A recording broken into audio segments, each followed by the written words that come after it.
2026-এর নির্বাচনী ইতিহাসের সবচেয়ে বড় অঘটন। ঢাকার রাজনীতির বরপুত্র এবং বিএনপির হেভিওয়েট প্রার্থী মির্জা আব্বাসকে ধুলোয় মিশিয়ে দিলেন তরুণ তুর্কি নাসির উদ্দিন পাটোয়ারি।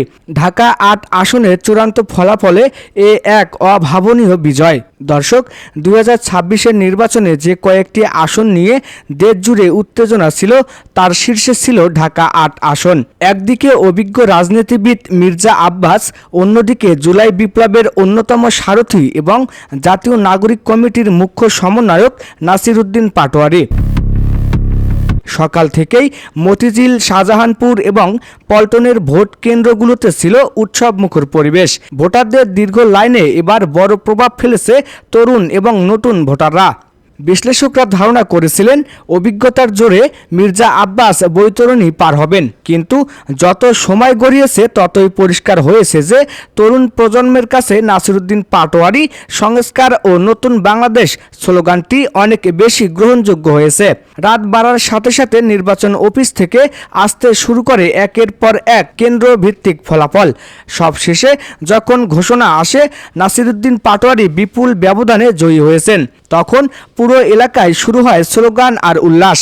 এই পরাজয় মির্জা আব্বাসের রাজনৈতিক ক্যারিয়ারে এক বড় ধাক্কা হিসেবে দেখা হচ্ছে। যে মতিঝিল পল্টনকে তিনি নিজের দুর্গ মনে করতেন, সেখানে পাটোয়ারির কাছে হার তার অনুসারীদের অবাক করেছে। পরাজয়ের খবর পাওয়ার পর মির্জা আব্বাস তাৎক্ষণিক কোনো মন্তব্য না করলেও তার ঘনিষ্ঠ সূত্রগুলো দাবি করছে নির্বাচনে সূক্ষ্ম কারচুপি হয়েছে। তবে আন্তর্জাতিক পর্যবেক্ষক এবং সাধারণ ভোটারদের মতে ভোট হয়েছে অত্যন্ত স্বচ্ছ। তরুণরা এবার চেঞ্জ চেয়েছেন এবং পাটোয়ারির সাহসিকতা আর সততা তাদের টিনেজ ও যুব ভোটারদের মনে দাগ কেটেছে। 2026 সালের এই নির্বাচন প্রমাণ করল ব্যালট বিপ্লবের শক্তি কত বিশাল। নাসির উদ্দিন পাটোয়ারি কি পারবেন মতিঝিলকে আন্তর্জাতিক মানের ফিনান্সিয়াল হাব হিসেবে গড়ে তুলতে? মির্জা আব্বাসের এই প্রস্থান কি বিএনপির রাজনীতির নতুন কোনো মেরুকরণ?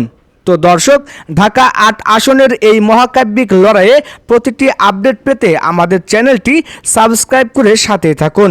আপনার এলাকায় কে জিতলো কমেন্ট বক্সে আমাদের জানান। আল্লাহ হাফেজ।